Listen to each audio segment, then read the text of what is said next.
everybody. And tomorrow I will dare the blue sky and open up worlds unknown. For there we have our dreams. These are the lines of a first poem written in space. It was created by a Japanese astronaut, Wakata Koichi, in 2009. These words vividly depict the essence of humanity's boldest journey, the journey to the stars, which we embarked on over 60 years ago. However, this voyage into unknown brings unexpected benefits to the global economy.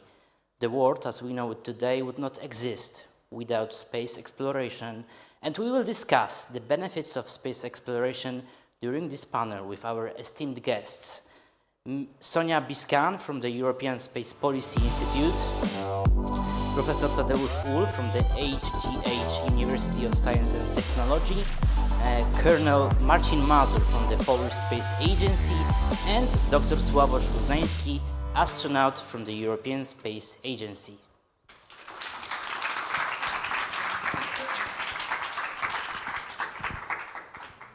So, at the beginning, haven't we all heard this dreadful sentence? We shouldn't waste money on space exploration when there are problems to deal with here on Earth. Sonja Biscan, why should we invest in space despite having other problems to deal with on Earth? Thank you very much. First of all, it's a pleasure to be here, an absolute honor, especially with these esteemed guests. At the European Space Policy Institute, we issue recommendations to policymakers, and I think this is something that we very frequently deal with because we're indeed asked this question, okay, but there are more pressing issues, especially in this electoral cycle and so on.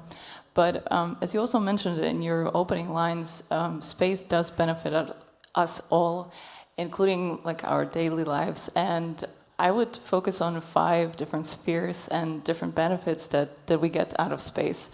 So perhaps to begin with, I could start with economic benefits, move on to environmental, move on to technological, move on to geopolitical, and finally end at societal.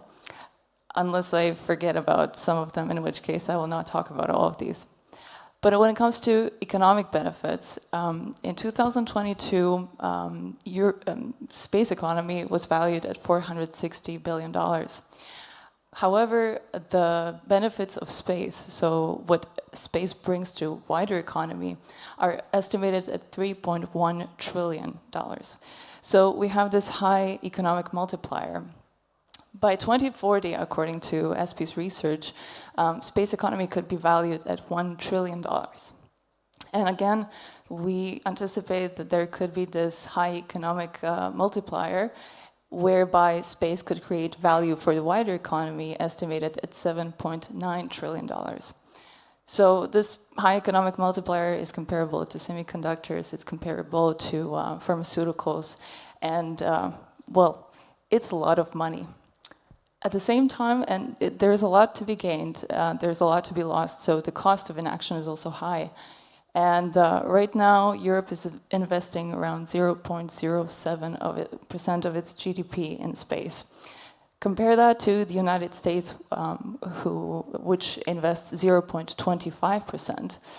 It's clear where our priorities lie, and there's definitely room for improvement in Europe. Moving on to these other benefits, so environmental benefits, for example. We also use space for a variety of operations that could improve our access or our achievement of sustainable development goals. Space is used for water management, and I believe that around 50% of climate-related variables are only measurable from space. Moving on to technological benefits. Between 2005 and 2015, the European Space Agency contributed to the development of over 150 technologies. One of them, for example, water filtration in collaboration with NASA. In the case of NASA, between the year 2000 and 2015, NASA contributed to the development of 600 technologies. So again, big benefits for society, big benefits for national economies. moving on to geopolitical, and this is something that I'm really passionate about because I have a background in human rights, so this relates to security and defense, it relates to humanitarian issues. For example, over 400 international relief operations or efforts use space. They use Earth observation, they use satellite communication, they use navigation. So thanks to that, we can have these relief efforts. Next to that, there is sovereignty. So sovereignty is another important thing, I think, especially in Poland, where we are right now, when there's a war brewing at Poland's borders. So I think in the recent years, we've seen that it's not good to rely on other countries' resources or capabilities. So it definitely seems very inconvenient to rely on space capabilities of another country, especially in the scenario of a conflict. Then I believe that only societal dimension is left from the ones that I announced. So when it comes to societal benefits, I mean, there's this inspiration that comes with space. So even when we were waiting for this panel, someone approached one of the gentlemen here, Mr. Uznański, and they wanted to have a photo with him. So space inspires, and it's a dimension that we should nurture, this daring human ambition. And out of the many benefits that space brings to society, this is maybe even the most important of all. Okay, we have here a lot of benefits, but Dr. Sławosz Uznański, what steps can Europe take to capitalize on this opportunity? Because as we can read in a report created by the European Space Agency, Europe risks being a spectator in the next space race. I think we are in this moment where we need to make a choice, and the space economy is dynamically developing. We see the Artemis mission with the return of the man to the moon. We see new technologies being deployed almost on a weekly basis. We have new access to space that is being built mostly in the United States. We have also this dual economy of space between a bit the NASA agency and China. So this is a very dynamically changing market. Europe has to make a choice if this is a direction we would like to invest in, and if we would like to be a global player on the market with our access to space. Also, our commercial economy using low Earth orbit today is a very democratized place with big economic benefits for companies that do Earth observation, positioning, optimizing how we use our resources back on Earth and our infrastructure as well, how we run our societies. So coming back, this is a question of choice. And I think we have enough talent in Europe to be a global player. We need to invest in these technologies. We need to be much more agile in this dynamically changing market to be competitive. And I hope we'll take this path. Colonel Marcin Mazur, does Poland see an opportunity here in space? Of course, I would like to add what Sławosz already mentioned. We in Europe, we mostly concentrated on provision of different services, right? So we provide Earth observation services, navigation, or thinking about SATCOM capabilities. And our space sector, our private entities, R&D institutions, they participate in this competition. That's why Poland, as a member of European Space Agency, make the great decision to increase the contribution to the agency, to ESA, and in consequence of that, we will build national capabilities, Earth observation, constellation of microsatellites, for instance, constellation called Camilla. We are thinking about own national transporter for as a head of SATCOM capabilities, and in consequence of that, we will have a Polish, also a Polish astronaut on International Space Station. Yeah. If you think about the global power in space as a Europe, we need younger generation. Professor Tadeusz Uhl, you represent the academic community. Students from your universities and satellites build rockets, rovers. Thanks to these talented students, we can get into the rocket full of money. How can we retain these talented young individuals in Poland, encouraging them to innovate and create technology here?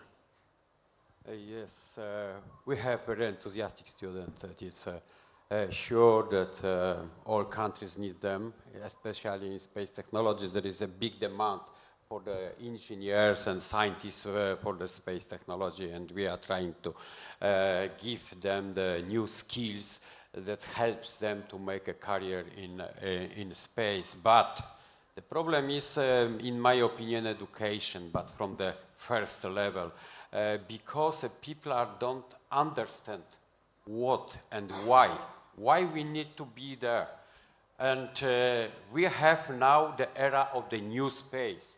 What means a new space? New space means that we are doing in the space what we need to have to be well-being on the Earth, to feel safe, to protect environment, and so on. And this is a goal for, in my opinion, for Europe, for Poland, because the people should feel that space helps them every day, like GPS, like I can say weather forecast.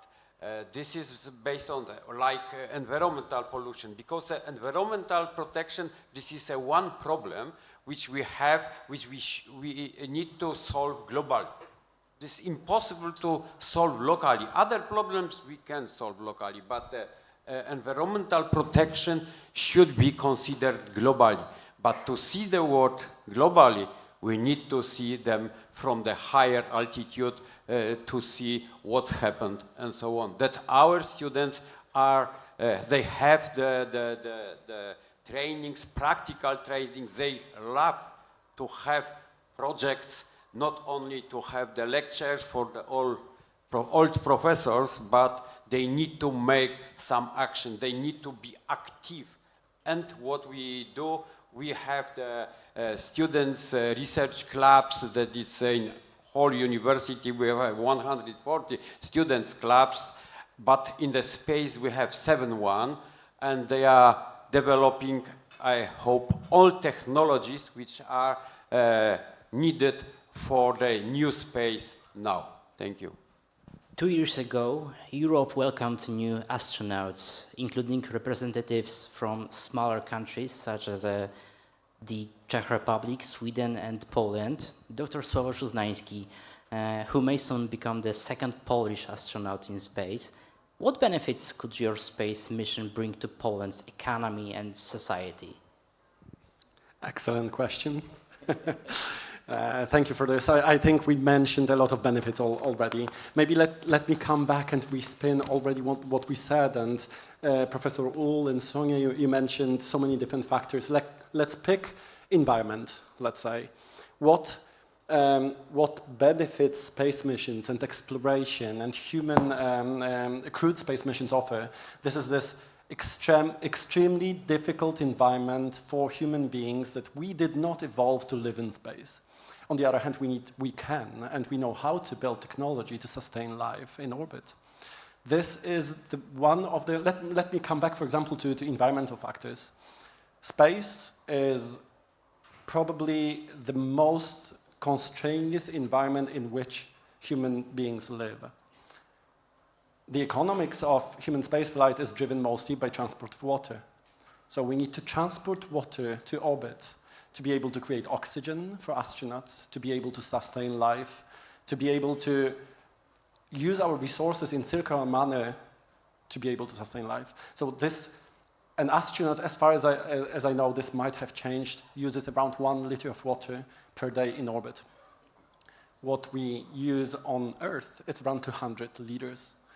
And so we can see how big factor in resources management we face in orbit. These are probably the most advanced solutions that we can bring back to our society. And we know in the future we might face these problems on Earth. And this is what human spaceflight provides. Maybe a bit more, I like tangible examples and I would like mentioning them. What we can bring with the Polish mission to the Polish society and the Polish private sector is, for the first time, we have access to the International Space Station as a science platform and as a technology platform. This offers the possibility for Polish companies and Polish institutes to send science and send technology to space. These institutes and companies, they will acquire flight heritage. So what means they will fly their tech in space, at the same time giving them the opportunity to test this technology and potentially, thanks to this heritage, offer this as a product on the global market. And I think only this is a very tangible example how our private sector can grow. Obviously, there is so many more benefits. I could respin on societal. I really love what you said before, is about inspiration. For me, it's difficult to talk about inspiration, but I truly believe that a Polish mission to space can inspire the new generation of engineers, new generation of astronauts. And after the mission, maybe 5 years, 10 years after the mission, I think we will see the whole generation of new people being inspired, wanting to work in space and building our future in terms of technologies. Colonel Marcin Mazur, do you believe that the long-awaited Polish mission could mark the beginning of something significant for both society and economy? I would answer to this question that it is a great chance for our sector, for our institution, public and private institutions, entities. They will have a chance to test, to do the tests, to R&D projects, new technology testing. So it will definitely improve the technology. It will have a chance to be implemented into our daily life. And in addition to that, I would say, because it's hard to disagree what already Sławosz said, but I would add that in October last year, we selected 18 different projects from biotechnology, biomedicine, new materials, new technology projects provided or to be tested on ISS by Polish astronaut in future. And 7 of them are already signed, so we will have a real chance to have it tested and then implemented on the Earth. Same question to Professor Tadeusz Uhl. Could this mission mark the beginning of something significant for society, economy, but also for your university? Yeah, sure, that we won the project with Sławosz on board, that we will produce completely new material in the space, in microgravity. We are expecting perfect properties of these materials, and this is a big benefit from the scientific point of view. But I would like to mention one thing more. Space sustainability. We should remember and we should know that if we send something, we also produce debris. Means we have a lot of waste in the space, which will be a little bit limits after that for others to send something to the space. That we need to, at the start of our Polish missions, think about the sustainable space. Sonja, Biscan, as I said, Europe has recently selected new astronauts. In this group are representatives from our part of Europe. With these people, can the countries of Eastern Europe benefit even more from space exploration? Can I just rephrase it, or can you repeat the question? Yeah, just of make course, sure that I'm understanding. Yeah. Whether Eastern Yeah. European countries. Yeah, like Czech Republic, Poland, or Sweden, or Hungary, which is they are sending their own astronaut into space. Yeah, I think it's a very valid point, because indeed there probably isn't a balance between what some may call like more developed countries when it comes to space capabilities. So of course it's a big step forward, and it's something that we also noticed at the European Space Policy Institute.